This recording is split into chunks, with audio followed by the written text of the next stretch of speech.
कन्यादान की, ज्यों जहां में है प्रकाशित ज्योति दिन कर चान की। जाति के थे तुक्ष गीदड़ जो यनाचारी घने, दे सुता को दान वे भी नृप मुकुटधारी बने।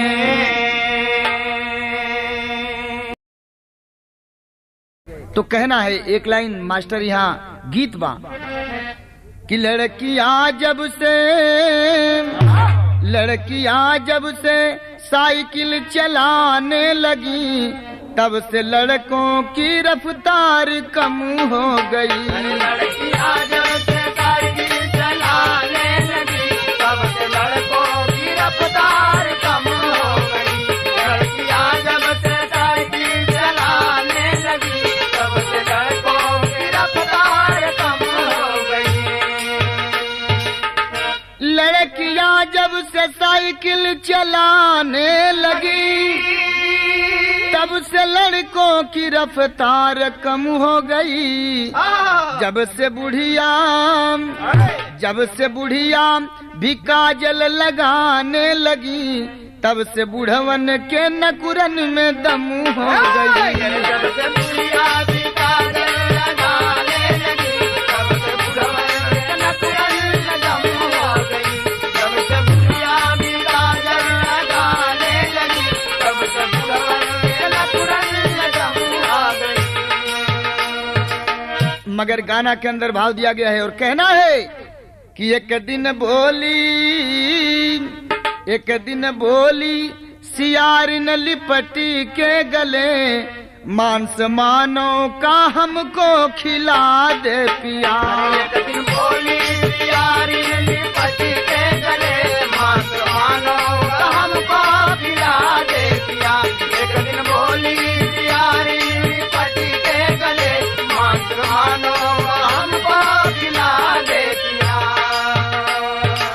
अब जरा कहानी समझ ले जाए। एक सियारिन जौन की गर्भावस्था में रहल, बच्चा पैदा हुए वाला रहल सियारिन के, और गर्भवती औरत आज भी तरह तरह के फरमाइश करेलिन। अपने पति से फरमाइश किलस कि मनुष्य का मांस खाए का हमारी इच्छा करता, अगर इच्छा के पूर्ति ना करबाम तो जब लड़का पैदा हुई समझ ल कि उ जौन बा लरहा हो जाई। तो यही नाते वो कहते हो कि एक दिन बोली सियारिन लिपट के गले, मांस मानो का हमको खिला दे पिया। बढ़ती पीड़ा, अरे बढ़ती पीड़ा है बेला निकटी आ रही, जाओ जल्दी तू इच्छा पूरा दे पिया।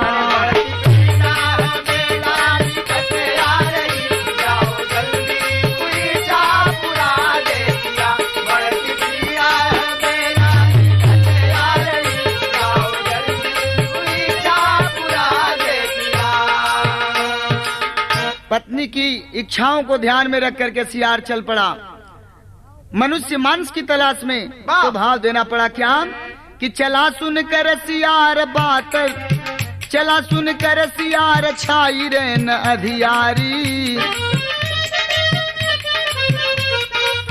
सोई थी बालिका के संग एक महतारी,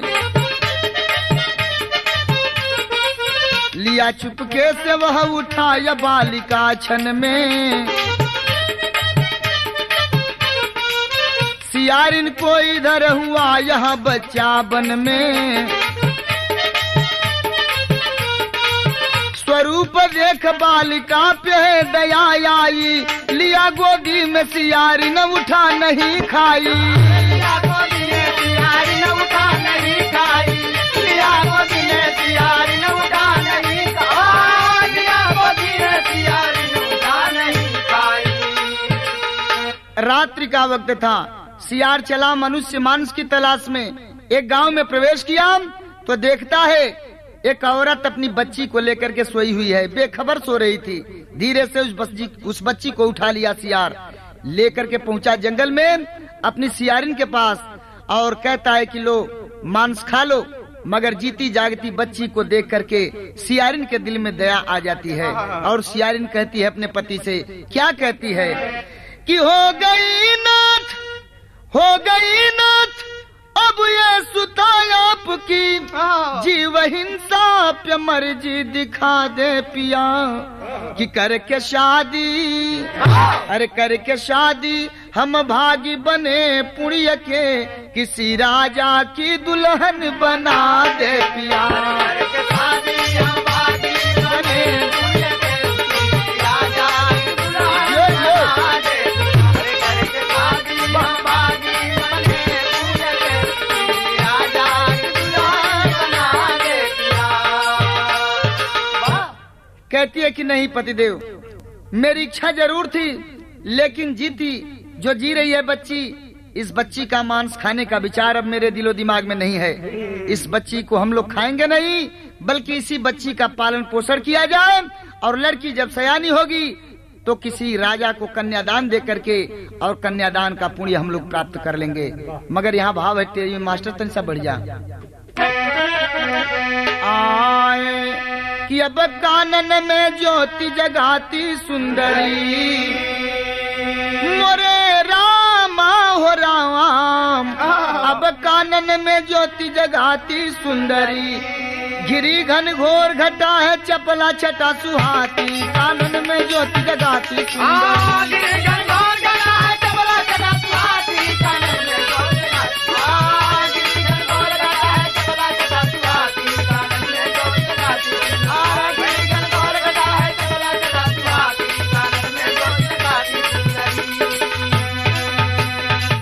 वही बीबर में सियार सियारिन के जो माद होला बिल होला, वही बीबर में वो लड़की का पालन पोषण दोनों प्राणी करे लगलन। सियार भी जंगल में जाए, फल फूल लावे, वो लड़की के खिलावे। तो यहाँ थोड़ा सा बात्सल्य रस का झलक बा, आ एक लाइन तर्ज बा। तर्ज है बा कि कभी खुले ना अरे कभी खुले ना तिजोरी के ताला, हो मेरा ससुरा बड़ा पैसे वाला। सुन सुन सुन सुन सुन सुना, अरे कभी खुले ना तिजोरी के ताला, हो मेरा ससुरा बड़ा पैसे वाला।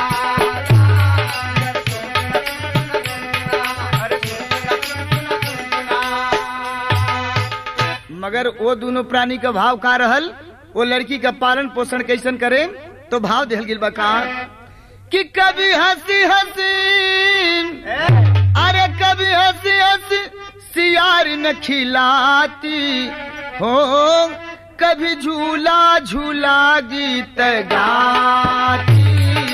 मुन्नी बन की रानी है,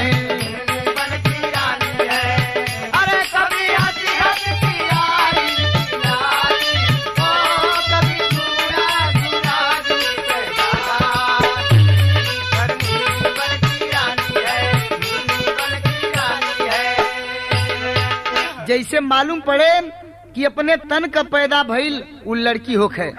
दोनों प्राणी मिलके वो लड़की का पालन पोषण करते हो ना। सियार का फर्ज का बाम कि सियार भी हर्षाता है, सियार भी हर्षाता है, सियार भी हर्षाता है। कंदमूल फल लाता है, कंदमूल फल लाता है, कंदमूल फल लाता है। दिन दिन बढ़ती बाला है, रही धधकती ज्वाला है। दिन दिन बढ़ती बाला है, रही धधकती ज्वाला है। दिन दिन बढ़ती बाला है, रही धधकती ज्वाला है। छठा सुनहरी जाग उठी, मन में ले अनुराग उठी। हो खिल चंचल किशोरी लुभाती, हो कभी झूला झूला गीत गाती। मुन्नी बन की रानी है, मुन्नी बन की रानी है। अरे कभी हंसी हंसी सियारी खिलाती, हो कभी झूला झूला गीत गाती। अरे मुन्नी बन की रानी है, मुन्नी बन की रानी है। धीरे धीरे धीरे धीरे वो लड़की सयानी होती गई और एक दिन जवानी के दहलीज पर कदम रख देती है। कहने का मतलब कि शादी के योग्य उसकी उम्र हो चुकी थी, मगर सियार चला गया था जंगल में उस दिन शिकार की तलाश में, और वो लड़की जो है बीबर के द्वार पर निकल करके बैठी थी, हवा ले रही थी। होता है क्या कि बैठी थी द्वार बीबर के, बैठी थी द्वार बिबर के, बैठी थी द्वार बिबर के। एक दिन वहाँ निकल दुलारी, एक दिन वहाँ निकल दुलारी, एक दिन वहाँ निकल दुलारी। फैलाती ज्योति प्रभासी, देखा एक भूप शिकारी। वाह बीबर के द्वार पर निकल करके लड़की बैठी थी, वाह भाई वाह। जंगल की हवा ले रही थी, और उसी समय एक राजा शिकार करने के लिए निकले हुए थे। राजा की निगाह पड़ गई लड़की पर, और लड़की की निगाह पड़ी राजा पर। राजा को जब वह लड़की देखती है तो करती है क्या उस समय कि कामिनी देख राजा को, कामिनी देख राजा को, कामिनी देख राजा को। छिप गई बीबर में जाके, छिप गई बिबर में जाके, छिप गई बिबर में जाके। ट्रिप लगा वहाँ खुदवाने, बोला सियार तब आके। राजा आश्चर्य में पड़ गए, अरे भाई इस जंगल में लड़की, और लड़की मुझको देख करके इस माद में प्रवेश कर गई। आश्चर्य की बात है। मजदूरों को बुलाते हैं राजा साहब, और उस माद को, उस बीबर को खुदवाना शुरू कर देते हैं। उधर सियार जो जंगल में शिकार की तलाश में गया था, फल फूल लेकर के लौटता है, देखता है कि एक अजनबी मेरी माद को खुदवा रहा है। आकर के पूछता है, सरकार आप जरा अपना परिचय तो दीजिए। राजा साहब कहते हैं कि मैं इस राज्य का राजा हूँ, एक लड़की मुझे देखकर इस बीबर में प्रवेश कर गई है, इसीलिए इस बीबर को खुदवा रहा हूँ, माद को खुदवा रहा हूँ। सियरा कलश की सरकार, अपने प्रजा के सतवला से आपके संतोष ना भइल तो चलीला जंगली जानवरन के सतावे। काहे कि हमार घर द्वार कोड़वावत हुआ, हमारे एक बात सुना, लड़कीए खातिर नहीं हमार घरवा कोड़वावत बाटा, तो हमार बात सुन ला। एक लाइन गीत बाहे मास्टर, आ गीत तू है वतनी से बढ़ जा कि झक्का झुमरी में, अरे झक्का झुमरी में गरिला फूटल ये राजा, जवनिया में गरिया छूटल ये राजा।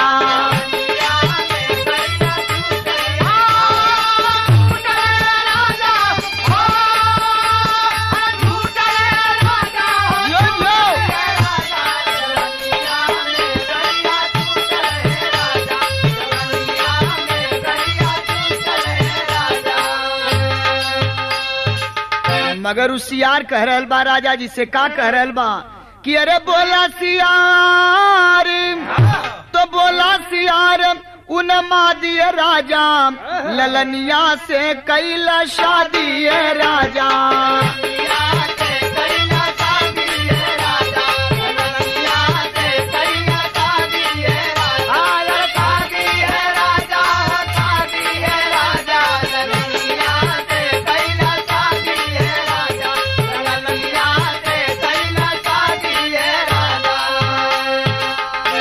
से शादी कराम, हमारे से कन्यादान करावाम, आ लड़की के दुल्हन बना के तू ले जा महल में, त घर से सजा के बरतिया ले आवाम, हमन दोनों से कन्यादान करावा।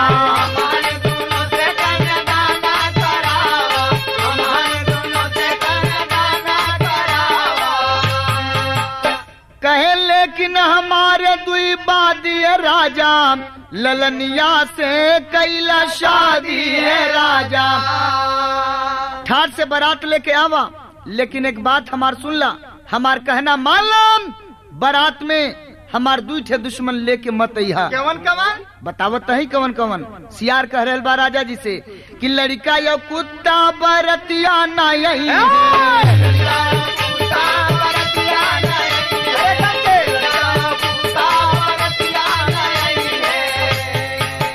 अरे लड़का या कुत्ता बरतिया ना यही है, आई है तो भारी उपद्रव मचई है।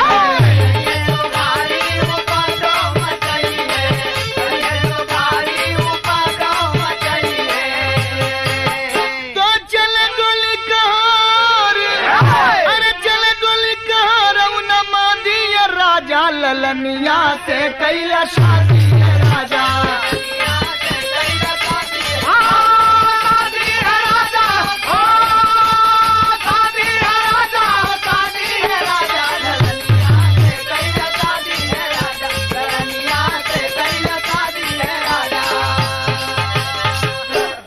राजा साहब सियार की बात मान लिए, गीदड़ की बात मान लिए, वापस आ गए अपने राज्य में, राजधानी में। बारात सजाते हैं और बारात सजाकर धूम धड़ाके के साथ पहुंचते हैं जंगल में, जहाँ सियार की मात थी, गीदड़ की मात थी। और जब वहाँ बारात लगती है उस समय का भाव दिया गया है। एक लाइन यहाँ गीत बा, आ गीत तो है बा भोजपुरी वाले, माटी का गीत है।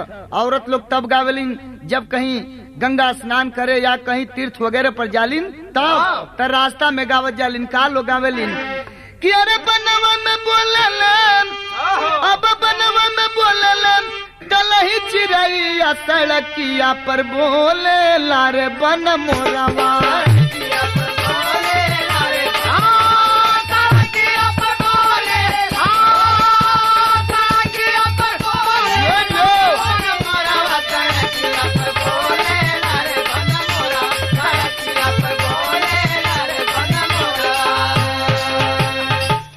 बारात सज के आ गईल बा जंगल में, चौका पुराए गईल बा। आ वेद विधि के अनुसार शादी हो रहल बा। जब राजा साहब दुल्हा बन के चौका पर बैठलन हम, दुल्हन भी आइल बा, दुल्हा दुल्हन दोनों चौका पर बैठल बाड़न। वो समय का भाव बा, कितना खुशहाली बा वो समाज में कि अरे दुल्हा दुल्हन, अब दुल्हा दुल्हन चौका पे बैठे, गगनवा मोहे देखी हो देवतनवा।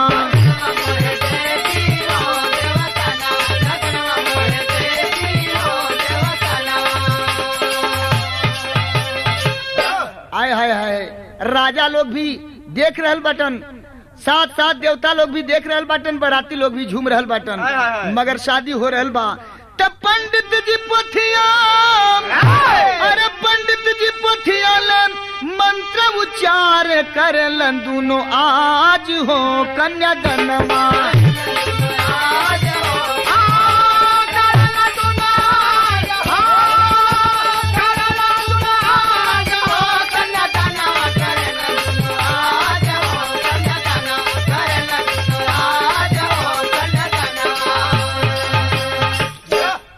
विधि विधान से शादी हो गई, मांग में सिंदूर पड़ गई। आज सिंदूर पड़ने के बाद पूरी बारात के लेके राजा साहब भोजन करे बैठलन है। आज जब भोजन करे बैठलन है तो सियारिन और उनकी जितनी सहेली रहलिन अपनी भाषा के अनुसार खुशी में गोपाल गारी शुरू करत हैं। जैसन कि आज भी समाज में देखल जाला, बरतिहा लोगन या दुल्हा समधी जब बैठलन लोग भोजन करे तो औरत कुल प्रेम से गोपाल गारी गावेलिन।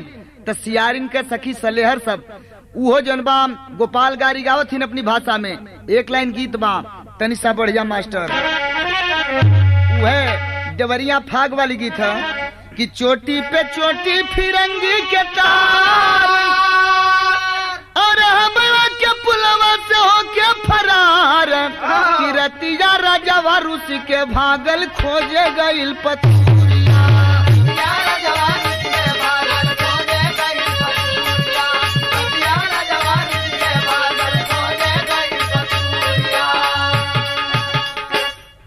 तो सखिया सहेली सियारिन के आज नाचे गाँव बना के समाज, कि दुल्हा के माई बड़ी हर जाई घूमेली मेला बाजारिया।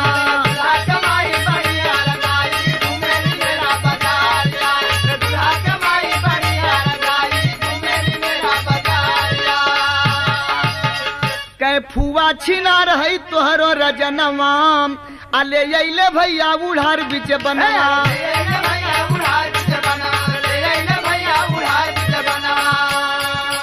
बाबू तोहार हम नाने का भणुआ, बाबू तोहार हम नाने का भणुआ,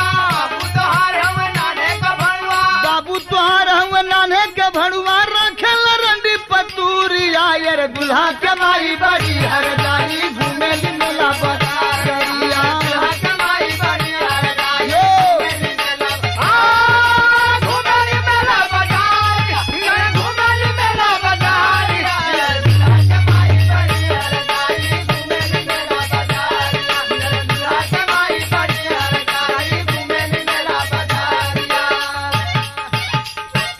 प्रेम पूर्वक मंगल गीत के साथ भोजन का भी नियम पूरी भइल। आ नियम पूरा भइले के बाद रात बीतल, सबेर भइल। सबेर होते भइल काम कि होते सबेरे राजा जी दुल्हन को विदा कराए। सुता शोक में दोनों प्राणी नैनन नीर गिराए हो, कानन में ज्योति जगाती सुंदरी। राजा चले भवन पर संग में लिए बराती। सवेरा होते ही राजा दुल्हन की विदाई कराए, पूरी बारात के साथ वापस चल दिए महल की ओर। मगर विदाई करने के बाद सियारिन अपने पति सियार से कहती है, सदर ला के भावबा कि अरे मन में विचार तब सियार दूनो प्रणिया भैया।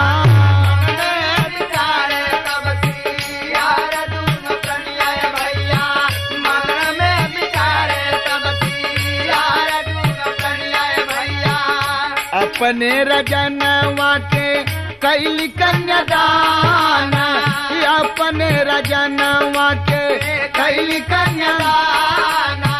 खैबे अन्न पनियाना यही राजवा के मैया, हमारा के होई सैया नारक महान। छोड़ई हो राज्य चला दूसरे सिवनवा सैया, किए दोनों प्राणी एक साथ में पयान। सियारिन कहली कि पतिदेव, ई दुनिया का दस्तूर है, नियम है। जौने नगर में मतारी बाप लड़की के कन्यादान दे देलन, वो नगर का अनाज पानी नहीं छुएलन। एह राज्य के राजा के साथ हमने अपनी बिटिया के शादी कर देलिन, कन्यादान दे देली, तो एह राज्य का अनाज और पानी छुअल जौन बा हराम बा। चल चल चला चलाम चल चल जा दूसरे राज्य में। दोनों प्राणी चल दिए तो भागलपुरी अल्लाह में भाग देना पड़ा। तनी सा बढ़ जा भैया।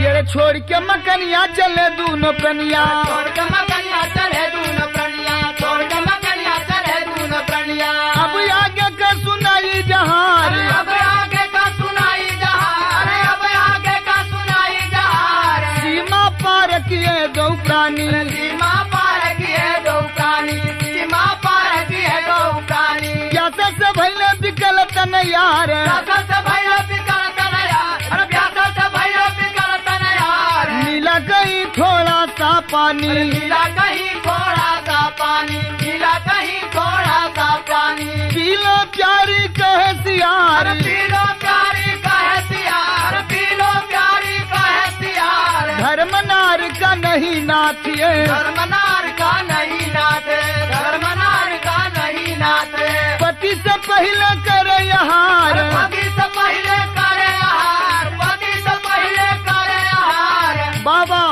राज्य छोड़ करके दोनों प्राणी चल दिए। दूसरे राज्य में पहुंचते हैं। प्यास से तड़प रही थी सियारिन, अपने पति से गीदड़ से कहती है, पानी ला दीजिए, मैं पानी पीना चाहती हूँ, थोड़ा सा पानी मिलाम। तो सियार कहा कि तुम पहले पानी पी लो। सियारिन कहती है, पतिदेव, पत्नी का फर्ज नहीं है कि पति से पहले पत्नी ही आहार कर ले, पहले आप पी लीजिए। आप करने में हुआ क्या? पति से पहले करे आहार, पति से पहले करे आहार, पति से पहले करे आहार। तू करते दोनों प्राणी, तू करते दोनों प्राणी, तू करते दोनों प्राणी। यही करत तन दिए विसार, यही करत तन दिए विसार, यही करत तन दिए विसार। चले स्वर्ग को दोनों प्राणी, चले स्वर्ग को दोनों प्राणी, चले स्वर्ग को दोनों प्राणी। अब आगे का सुनाई जहार, राम भजु रामा मोरे मनवा, राम भजु रामा मोरे मनवा, राम भजु रामा मोरे मनवा। पहले तुम पी लो, पहले तुम पी लो। तू करने में ही दोनों प्राणी का प्राणांत हो जाता है। दोनों मर गए, लेकिन एक कन्यादान का फल मिला उन दोनों प्राणी को। अगले जन्म में वे दोनों प्राणी होते हैं क्या कि अरे दोनों बहन, अब दोनों बहन अयोध्या में रजनवा दुनिया जाने ली। नाम पड़ल बा सगर भूप बलवनवा दुनिया जाने ली। नाम पड़ल बा सगर भूप बलवनवा दुनिया जाने ली। नाम पड़ल बा सगर भूप बलवनवा दुनिया जाने ली, बलवनवा दुनिया जाने ली। नाम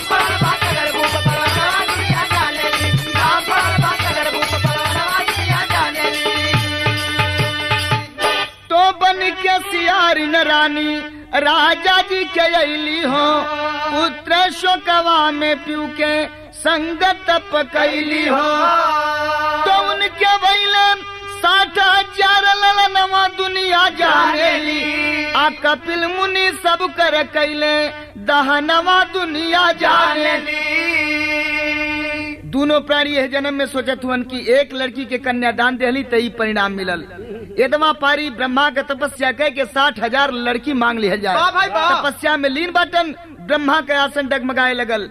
सरस्वती के भजलन है कि हम जात हैं राजा सगर के वरदान देव बदेम आ तू राजा सगर के जिहवा पर वास करा। उ मांगे वाला हूँ लड़की मगर बुलवाए दिया लड़का। दोनों प्राणी मांग लेहन लड़की की जगह लड़का। 60,000 लड़के हुए मगर कपिल मुनि के श्राप से वे 60,000 लड़के जल करके राख हो चुके थे। उस परिवार में उस कुल में कोई ऐसा तपस्वी नहीं हुआ जो उस राख का तारन तार कर सके। उसी कुल में राजा भगीरथ हुए और भगीरथ जी किए क्या कि अरे वही कुलवा में तब भगीरथ भूप भइले हो आकर के तप गंगा जी के धरती पर ले अइले हो।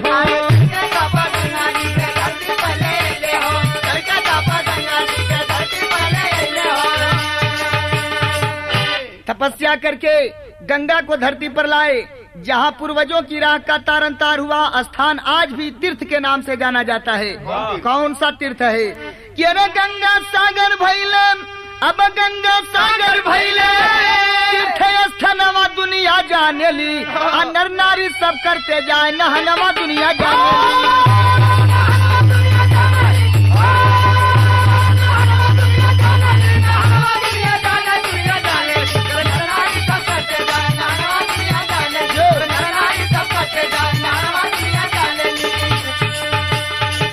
वही गंगा सागर तीर्थ स्थल हुआ। लोग कहते हैं कि हर तीर्थ बार बार गंगा सागर एक बार और आज भी गंगा सागर तीर्थ स्थल मशहूर है। तो जय जखाड़ गुरु जद्दू लोटन लालता स्वर्ग में डोले रघुनाथ जी स्वर्ग गन श्रीनाथ जी जय जय बोले हो। अब कानन में ज्योति जगाती सुंदरी चंद्रिका परशुराम से उधर की ध्वजा फहराती कानन में ज्योति जगाती सुंदरी।